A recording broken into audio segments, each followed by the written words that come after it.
আসসালামু আলাইকুম। 27 রমজানের ফজিলত কদর রাত হাজার মাসের চেয়ে উত্তম। 27তম রমজানের দোয়া, আল্লাহুম্মা আযুরনি ফিহি ফাজলা লাইলাতুল কদরে ওয়া আইশাইর ফিহি উমরুল মিনাল উসরি ইলাল ইউসরি ওয়া ইয়াকবাল মাজরি ওয়া হুত্তা আননিস জাম্বা ওয়াল ওয়াজিরা ইয়া রাইফান বি ইবাদিস সালিহিন। অর্থ, হে আল্লাহ, আজকের দিনে আমাকে শবে কদরে ফজিলত দান করো, আমার কাজকর্মকে কঠিন থেকে সহজের দিকে নিয়ে যাও, আমার অক্ষমতা কবুল করো এবং আমাকে ক্ষমা করে দাও আমার সব অপরাধ। হে যোগ্য বান্দাদের প্রতি মেহেরবান। মহানবী সাল্লাল্লাহু আলাইহি ওয়াসাল্লাম ইরশাদ করেন, যদি তোমরা কবরকে আলোকময় পেতে চাও তাহলে লাইলাতুল কদরে জাগ্রত থেকে ইবাদত করো। রাসূলুল্লাহ সাল্লাল্লাহু আলাইহি ওয়াসাল্লাম ইরশাদ করেন, যদি কেউ ঈমানের সাথে সাওয়াবের লাভের খাঁটি নিয়তে লাইলাতুল কদর কিয়ামুল বা তাহাজ্জুদ অতিবাহিত করে তবে তার পূর্ববর্তী সকল গুনাহ মাফ করে দেওয়া হবে। সুবহানাল্লাহ। লাইলাতুল কদর আল্লাহ তাআলা তার বান্দাদের ক্ষমা করেন এবং হযরত জিবরাইল আলাইহিস সালাম সহ রহমতের ফেরেশতারা পৃথিবীতে আগমন করেন। পবিত্র কোরআনে আল্লাহ তাআলা কদর নামে একটি সূরা নাজিল করেছে। এতে ঘোষণা দিয়েছেন কদর রাত হাজার মাসের চেয়ে উত্তম। সুবহানাল্লাহ। হযরত আনাস রাদিয়াল্লাহু তাআলা আনহু থেকে বর্ণিত, হযরত রাসূলুল্লাহ সাল্লাল্লাহু আলাইহি ওয়াসাল্লাম তোমাদের মাঝে রমজান আগমন করেছে, তাতে রয়েছে এমন রাত যা হাজার রাতের চেয়ে উত্তম। যে রাত থেকে বঞ্চিত হলো সে কল্যাণ থেকে পুরোপুরি বঞ্চিত হলো, আর হতভাগ্য ব্যক্তি ব্যতীত কেউ তার কল্যাণ থেকে বঞ্চিত হয় না। সুনান ইবনে মাজাহ। কোরআন সুন্নাহর আলোকে লাইলাতুল কদরের ফজিলত ও আমল। বছরের সর্বশ্রেষ্ঠ মাস রমজান, তাহার মধ্যে সর্বোত্তম রজনী হলো লাইলাতুল কদর। ফার্সিতে তাকে শবে কদর বলা হয়। এই রজনীতে আল্লাহ তাআলা মহাগ্রন্থ কোরআনুল কারীম নাজিল করেছেন। কোরআনের ভাষায় এই রজনী বান্দার হাজার মাসের চেয়ে অধিক উত্তম। আল্লাহ তাআলা ইরশাদ করেন, নিশ্চয় আমি একটি কোরআন নাজিল করেছি লাইলাতুল কদরে। কিসে জানাবে লাইলাতুল কদর কি? লাইলাতুল কদর হাজার মাস অপেক্ষা উত্তম। সেই রাতে ফেরেশতারা রূহ জিবরাইল আলাইহিস সালাম তাদের রবের অনুমতিক্রমে সব সিদ্ধান্ত নিয়ে অবতরণ করেন। শান্তিময় সে রাত ফজরের সূচনা পর্যন্ত। সূরা কদর 1-5। শুধু তাই নয়, হাদিস শরীফের ভাষায় মহান রজনীতে ঈমানদার ইবাদতকারীরা গুনাহ মোচন করা হয়। আর হযরত আবু হুরায়রা রাদিয়াল্লাহু তাআলা আনহু থেকে বর্ণিত, তিনি বলেন, রাসূলুল্লাহ সাল্লাল্লাহু আলাইহি ওয়াসাল্লাম ইরশাদ করেন, যে ব্যক্তি ঈমানের সঙ্গে নেকির আশায় কদরের রাতে ইবাদতের মধ্যে রাত্রে জাগবে তার পূর্বের গুনাহ সগীরা ক্ষমা করে দেওয়া হবে। সহিহ বুখারী। নিঃসন্দেহে এই রাত্রিটি মর্যাদাপূর্ণ গুনাহ মাফের রাত্রি। তাই বান্দা কিভাবে আল্লাহ তাআলার কাছে ক্ষমা পেতে পারেন তাও রাসূলুল্লাহ সাল্লাল্লাহু আলাইহি ওয়াসাল্লাম শিক্ষা দিয়েছেন। হযরত আয়েশা রাদিয়াল্লাহু তাআলা আনহা থেকে বর্ণিত, হে রাসূল সাল্লাল্লাহু আলাইহি ওয়াসাল্লাম, আমি যদি লাইলাতুল কদর জানতে পারি তাহলে সে রাতে কি করব? তিনি বলেন, তুমি এই দোয়া পাঠ করো, অর্থাৎ, হে আল্লাহ, আপনি সম্মানিত ক্ষমাকারী, আপনি ক্ষমা করতে পছন্দ করেন, অতএব আপনি আমাকে ক্ষমা করে দিন। ইবনে মাজাহ, জামে তিরমিজি। এই বিষয়ে মর্যাদাপূর্ণ রজনীতে আল্লাহর সন্তুষ্টি অর্জন ও গুনাহ মাফের লক্ষ্যে নেক আমলের প্রতি উদ্গ্রীব হয়ে পড়েন সকলেই। তবে কত তারিখে হবে এই বিশেষ রজনী, এ ব্যাপারে রাসূলুল্লাহ সাল্লাল্লাহু আলাইহি ওয়াসাল্লাম হাদিসে বর্ণিত রয়েছে। হযরত ইবনে আব্বাস রাদিয়াল্লাহু তাআলা আনহু থেকে বর্ণিত, নবী সাল্লাল্লাহু আলাইহি ওয়াসাল্লাম বলেছেন, তোমরা লাইলাতুল কদর রমজানের শেষ দশকে অনুসন্ধান করো। লাইলাতুল কদরের শেষ দশক হতে নবম, সপ্তম, পঞ্চম রাতে বিদ্যমান থাকে। সহিহ বুখারী। অন্য হাদিসে বর্ণিত আবু সাঈদ রাদিয়াল্লাহু তাআলা আনহু থেকে বর্ণিত, তিনি বলেন, আমার নবী রাসূলুল্লাহ সাল্লাল্লাহু আলাইহি সাল্লামের সঙ্গে রমজানের দশম দশকে ইতিকাফ করি। তিনি 20 তারিখে সকালে বের হয়ে আমাদেরকে সম্বোধন করে বললেন, আমাকে লাইলাতুল কদর এর তারিখ দেখানো হয়েছে, পরে আমাকে তা ভুলিয়ে দেওয়া হয়েছে। তোমরা শেষ দশকে বিজয় রাত্রে অনুসন্ধান করো। আমি দেখতে পেয়েছি যে আমি এ রাতে কাদা পানিতে সিজদা করছি। অতএব যে ব্যক্তি রাসূলুল্লাহ সাল্লাল্লাহু আলাইহি সাল্লাম এর সঙ্গে ইতিকাফ করেছে সে যেন ফিরে আসে মসজিদে, হতে বের না হয়ে যায়। আমরা সকলে ফিরে আসলাম, থেকে গেলাম। আমরা আকাশ হালকা মেঘখণ্ড দেখতে পাইনি। পরে মেঘ দেখা গেল। এমন জোরে বৃষ্টি হলো যে খেজুরের শাখার তৈরি মসজিদের ছাদ দিয়ে পানি ঝরতে লাগলো। সালাত শুরু হলো। আমি রাসূলুল্লাহ সাল্লাল্লাহু আলাইহি সাল্লামকে কাদা পানিতে সিজদা করতে দেখলাম। পরে তাকে কপালে আমি কাদা চিহ্ন দেখতে পাই। সহিহ বুখারী। যদি আমাদের দেশে রমজানের 27তম রজনীকে বেশি গুরুত্ব দেওয়া হয়, কিন্তু 27তম রজনী যে লাইলাতুল কদর তা নিশ্চিত নয়, তবে কোনো সাহাবী রজনীর স্বপ্ন দেখেছেন। কেবলমাত্র 27তম রজনী নয়, বুদ্ধিমানের কাজ হলো শেষ দশকের সব বেজোর রজনীতে লাইলাতুল কদর অনুসন্ধান করা, যাতে করে কোনোভাবেই লাইলাতুল কদর ছুটি না যায়। প্রয়োজনীয় অপ্রয়োজনীয় কত রাত আমরা নির্ঘুম কাটাই, সামান্য কয়েকটি রাতের ইবাদত হতে পারে আমাদের সর্বকালে সফলতার চাবিকাঠি। প্রিয় মুসলমান ভাই বোন, লাইলাতুল কদরের আমল ও ফজিলত ও গুরুত্বপূর্ণতা। লাইলাতুল কদর বা ভাগ্য নির্ধারণ রাত্রি মুসলিম জীবনে অতি পুণ্যময় অনন্য রজনী। এই রাতের সম্মানে পবিত্র কোরআনে একটি পূর্ণাঙ্গ সূরা সূরাতুল কদর অবতীর্ণ হয়েছে। সম্মান বা মর্যাদা এই রাত্রিকে রয়েছে সান্ত্বনা ও সার্বিক কল্যাণ। এর জন্যই ভাস্কর হয়ে আছে পবিত্র কোরআনে নাজিলের মহিমায়। ভাস্কর হয়ে থাকবে স্বল্প সময় আধিক পূর্ণ সওয়াব লাভের নিশ্চয়তায়। আমাদের সমাজে 14 শাবান বিগত রাতকে লাইলাতুল বরাত, শবে বরাত বা ভাগ্য রজনী বলা হয়ে থাকে, সেটি ভুল ধারণা। প্রকৃতপক্ষে লাইলাতুল কদরই মূলত ভাগ্য রজনী। আরবি লাইলাতুল শব্দের অর্থ হচ্ছে রাত, আর কদর শব্দের হচ্ছে পরিমাণ নির্ধারণ। ভাগ্য নিরূপ কদর থেকে তাকদীর শব্দের উৎপত্তি। অবশ্যই কদর শব্দের অর্থ ও সম্মান, গৌরব, মর্যাদা, মহিমা। সুতরাং লাইলাতুল কদর মহিমান্বিত রজনী, সম্মানিত রাত্রি। এ রাতকে এই জন্য লাইলাতুল কদর বলা হয় যে ইতিপূর্বে যে কোনো ইবাদত বন্দেগী করে কদর বা সম্মানের অধিকারী হয়নি, সে যে ব্যক্তি এই রাতে তওবা ইস্তেগফার করে ইবাদত বন্দেগী করলে কদর বা সম্মানের অধিকারী হতে পারবে। কদর রাত্রি কিন্তু নির্ধারিত বা নির্দিষ্ট নয়। মহামান্বিত এই রাত্রি পবিত্র রমজানের শেষ দশকের দিনে বেজোর রাত্র।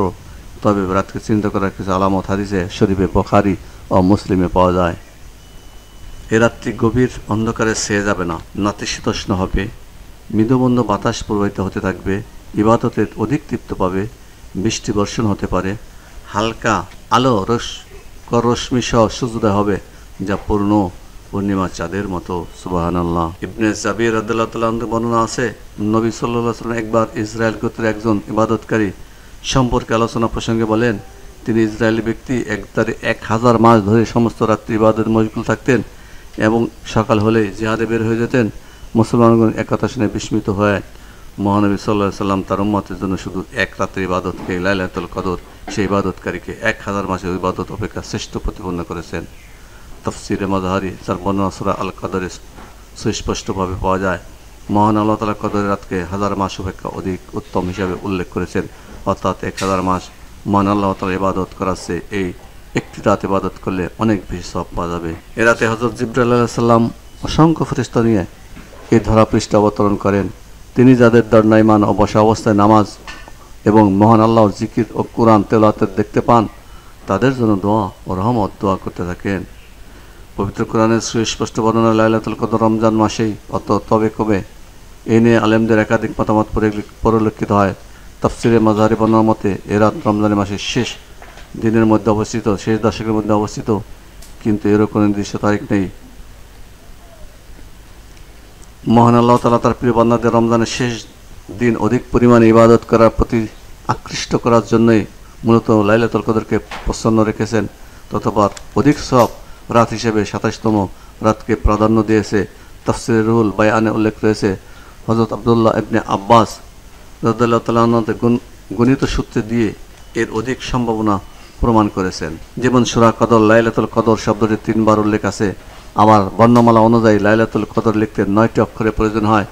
3কে 9 এর সাথে 3 গুণ করলে গুণফল 27 হয়। উপরোক্ত হিসাবে লাইলাতুল কদর 27 রমজান তারিখে হওয়ার সম্ভাবনাই বেশি। লাইলাতুল কদর অনির্দিষ্ট রাখার তাৎপর্য। কদরের পবিত্র রজনীকে অনির্দিষ্ট রাখার জন্য মধ্যে অসংখ্য তাৎপর্য রয়েছে। যেমন প্রত্যেকটি বেজোর রাতে অধিক পরিমাণে ইবাদত করে বান্দা যাতে মহান আল্লাহ সান্নিধ্য লাভ হয়, ধন্য হয়। পাপীগণ এ রাতের গুরুত্ব উপলব্ধি করে পাপ কাজ থেকে বিরত থাকবে এবং সঠিক পথে আসার অনুপ্রেরণা পাবে। নির্দিষ্ট হলো কেউ দুর্ভাগ্যবশত এই রাত হারিয়ে ফেললে সেদিন অত্যন্ত মনোকষ্টে নিপতিত না হতে পারে। যত রাত লাইলাতুল কদর মনে করে ইবাদত করবে, প্রত্যেক রাতের জন্য প্রত্যেক সওয়াব পাবে। বছরের বাকি রাতগুলো সুযোগ পেলে যত ইবাদত কাটানো যায় তার একটি প্রশিক্ষণ দানের জন্য। লাইলাতুল কদরের আমল। মহানবী সাল্লাল্লাহু আলাইহি ওয়াসাল্লাম যেভাবে রাত কাটাতেন এবং পূর্ণ অনুসরণ করা হবে আমাদের প্রধান লক্ষ্য। এ লক্ষ্যে আমাদের বর্ণিত কাজগুলো করা আবশ্যক। নিজের রাত জেগে ইবাদত করা, পরিবারের সদস্য অধীনস্থদের ইবাদত উদ্বুদ্ধ করা, তারাবি সালাত আদায়ের পরে রাতে তাহাজ্জুদ সালাতুত তাসবিহ আদায় করা, সিজদার মধ্যে তাসবিহ পাঠ শেষে দোয়া করা, কেননা সিজদারত অবস্থায় মানুষ তার রবের নিকটে চলে যায়, ফলে তখন দোয়া কবুল হয়। নিজের কৃত পাপের জন্য বেশি বেশি তওবা করা, ভবিষ্যৎ যাতে তার কোনো পাপ না হয় তার দৃঢ় সংকল্প করা, অধিক পরিমাণে কোরআন তেলাওয়াত করা, উত্তমভাবে অর্থ ব্যাখ্যা সহ কোরআন অধ্যয়ন করা, সাধ্য অনুযায়ী জিকির আজকার তাসবিহ তাহলিল আদায় করা, কবুল হওয়ার প্রত্যাশা নিয়ে পারিবারিক পরিজন, আত্মীয় স্বজন, জীবিত মৃত ব্যক্তিদের জন্য সর্বোপরি দেশ ও বিশ্ববাসীর শান্তি সমৃদ্ধি কামনা করে একাগ্র চিত্রে দোয়া করা, বিশেষ করে মহানবী সাল্লাল্লাহু আলাইহি ওয়াসাল্লাম শেখানো এই দোয়াটি বেশি বেশি করে পড়া। হে আল্লাহ, তুমি অত্যন্ত ক্ষমাশীল, ক্ষমাকে তুমি ভালোবাসো, অতএব আমাকে তুমি ক্ষমা করে দাও। লাইলাতুল কদরের ফজিলত, অগণিত ফজিলতপূর্ণ রাতটি কতিপয় ফজিলত বর্ণনা করা হলো। এ রাতের ফজিলত বর্ণনা করে এই রাতের একটি পূর্ণাঙ্গ সূরা অবতীর্ণ হয়েছে, যার নাম সূরাতুল কদর। এক এক রজনী ইবাদত হাজার মাসের ইবাদতের চেয়ে উত্তম। এ রাতে পৃথিবীর অসংখ্য ফেরেশতারা নেমে এসে তারা তখন দুনিয়া কল্যাণ, বরকত, রহমত বর্ষণ করতে থাকেন। এ রাতে ইবাদতে লিপ্ত বান্দাদের ফেরেশতাগণ জাহান্নামের আযাব থেকে মুক্তির বাণী শোনান। এ রাতে নফল সালাত আদায় করলে মুমিনদের অতীতের সগীরা গুনাহ মাফ করে দেওয়া হয়। মহানবী সাল্লাল্লাহু আলাইহি ওয়াসাল্লাম বলেছেন, যে ব্যক্তি ইমানের সাথে সওয়াবের লাভের আশায় কদর রাত্রে সফল সালাত আদায় ও রাত জেগে ইবাদত করে, আল্লাহ তার ইতোপূর্বে যাবতীয় সগীরা গুনাহ ক্ষমা করে দেন। সুবহানাল্লাহ। বুখারী মুসলিম। এছাড়া রাতে তওবা কবুল হয়। লাইলাতুল কদর প্রাপ্তির উত্তম মাধ্যম। লাইলাতুল কদর প্রাপ্তির সুবর্ণ সুযোগ হচ্ছে রমজানের শেষ 10 দিনে ইতিকাফের নিয়তে মসজিদে অবস্থান করা। মহানবী সাল্লাল্লাহু আলাইহি ওয়াসাল্লাম প্রতি রমজানের 10 দিন ইতিকাফ করতেন। মুমিন বান্দাদের জন্য লাইলাতুল কদর অত্যন্ত মঙ্গলময় ও বরকতময় রাত। যে রাতে পবিত্র কোরআন নাজিল হয়েছে সে রাতে লাইলাতুল কদর। লাইলাতুল কদর আল্লাহ তাআলা বলেন, নিশ্চয় আমি কোরআন নাজিল করেছি মর্যাদাপূর্ণ কদর রজনীতে। আপনি কি জানেন মহিমান্বিত কদর রজনী কি? মহিমান্বিত কদর রজনী হাজার মাস অপেক্ষা উত্তম।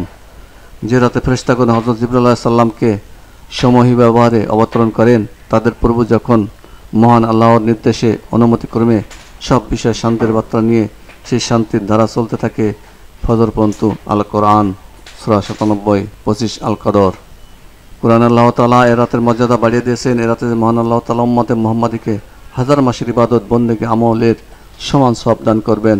কোরআনুল কারিমে অন্য স্থানে এ রাত্রিকে বরকতময় রাত বলে উল্লেখ করা হয়েছে। আল্লাহ পবিত্র কোরআনে বলেছেন, হামিম, শপথ সুস্পষ্ট কিতাবের, আমি একে কোরআন এক বরকতময় রাতে নাজিল করেছি। নিশ্চয় আমি সতর্ককারী। এ রাতে প্রত্যেক প্রজ্ঞাপন বিষয় স্থিরকৃত হয় আমার পক্ষ থেকে আদেশক্রমে। আমি প্রেরণকারী তার পালনকর্তার পক্ষ থেকে রহমত স্বরূপ। তিনি সর্বশ্রোতা সর্বজ্ঞ। সূরা দোকান আয়াত 21। কোরআন নাজিলের কারণে মর্যাদার এ রাতের উল্লেখ করা হয়েছে। মাসে কোরআন নাজিল হয়েছে যে মাসের কথা আল্লাহ তাআলা কোরআনুল কারিমে উল্লেখ করেছেন এভাবে। আল্লাহ তাআলা বলেন, রমজান মাস এমন একটি মাস যে মাসে কোরআন নাজিল হয়েছে মানবের মুক্তির দিশারি ও হিদায়তের সুস্পষ্ট নির্দেশনা রূপে। সূরা 2 আল বাকারা আয়াত 185। সুতরাং লাইলাতুল কদরের রাতে আল্লাহর এইসব বান্দারা সবচেয়ে বেশি সম্মানিত মর্যাদার অধিকারী হবেন যাদের সঙ্গে কোরআনের সম্পর্ক বেশি, যিনি কোরআন সুন্নাহর আলোকে জীবন পরিচালিত করবেন, বাস্তব জীবনে কোরআন সুন্নাহর আমলে সাজাবেন, জীবন তারই হবে সফল। মর্যাদার রাত পেলে মুমিন বান্দা আল্লাহর কাছে প্রার্থনা করবেন, কি চাইবেন সম্পর্কে হাদিসের একটি বর্ণনা এভাবে এসেছে। হযরত আয়েশা রাদিয়াল্লাহু তাআলা আনহা বর্ণনা করেন, একবার আমি রাসূলুল্লাহ সাল্লাল্লাহু আলাইহি ওয়াসাল্লামকে জিজ্ঞাসা করলাম, হে আল্লাহর রাসূল, আপনি বলে দিন আমি লাইলাতুল কদর কোন রাতে হবে তা জানতে পারি, তাতে আমি কি দোয়া পড়ব? রাসূলুল্লাহ সাল্লাল্লাহু আলাইহি ওয়াসাল্লাম বললেন, তুমি বলবে, আল্লাহুম্মা ইন্নাকা আফওয়ান তুহিব্বুল আফওয়া ফাফু আন্নী। অর্থ, হে আল্লাহ, আপনি ক্ষমাশীল, ক্ষমা করতে ভালোবাসেন, অতএব আমাকে ক্ষমা করে দিন। মুসনাদে আহমদ, ইবনে মাজাহ, তিরমিজি, মিশকাত। লাইলাতুল কদরের মর্যাদা। লাইলাতুল কদরের মর্যাদা এত বেশি, রাসূলুল্লাহ সাল্লাল্লাহু আলাইহি ওয়াসাল্লাম এই রাতটা পাওয়ার জন্য শেষ দশকে আজীবন ইতিকাফ করেছেন। উম্মতে মুহাম্মাদের উদ্দেশ্য রাসূলুল্লাহ সাল্লাল্লাহু আলাইহি ওয়াসাল্লাম বলেছেন, আমি কদরের রাতের অনুসন্ধানে রমজানের 10 দিন ইতিকাফ করলাম, এরপর ইতিকাফ করলাম মধ্যবর্তী 10 দিন, তারপর আবার প্রতি ওহী নাজিল করা হলো, জানানো হলো তা শেষ 10 দিনে রয়েছে। সুতরাং তোমাদের যে ইতিকাফ পছন্দ করবে সে যেন ইতিকাফ করে। তারপর মানুষ সাহাবায়ে কেরাম তার সঙ্গে ইতিকাফে শরীক হন। মুসলিম শরীফ। কদর রাতের ফজিলত। মহাগ্রন্থ আল কোরআন নাজিল হওয়ার কারণে অন্য সব মাসের চেয়ে রমজান মাস বেশি ফজিলত ও বরকতময়। আর রমজানের রাতগুলোর মধ্যে কোরআন নাজিলের লাইলাতুল কদর সবচেয়ে তাৎপর্যমণ্ডিত এ রাত। এ সম্পর্কে আল্লাহ তাআলা বলেন, আমি একে নাজিল করেছি কদর রাতে। তুমি কি জানো কদর রাত কি? কদর রাত 1000 মাসের চেয়ে উত্তম। সূরা কদর আয়াত 1/3। শবে কদরে আমল।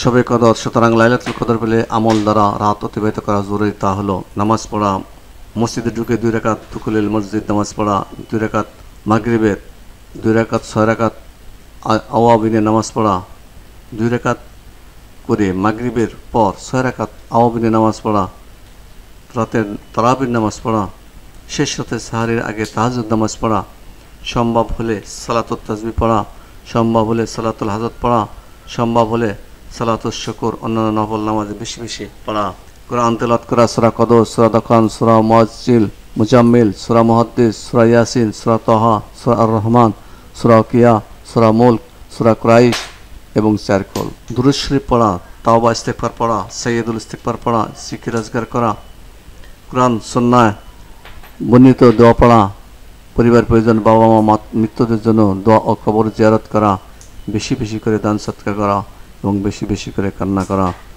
এত সময় আমরা যতটুকু শুনলাম জানলাম, আল্লাহ আমাদের ইহার উপর আমল করার তৌফিক দান করুক এবং শবে কদরের ফজিলত এবং সওয়াব যেন আমাদের ভাগ্যে সবাইকে আল্লাহ দান করেন। আমিন। এখনই যারা চ্যানেলটি সাবস্ক্রাইব করেননি এখনই সাবস্ক্রাইব করে নেন। আল্লাহ হাফেজ। সবাইকে আল্লাহ শবে কদর দান করুক। আমিন আমিন।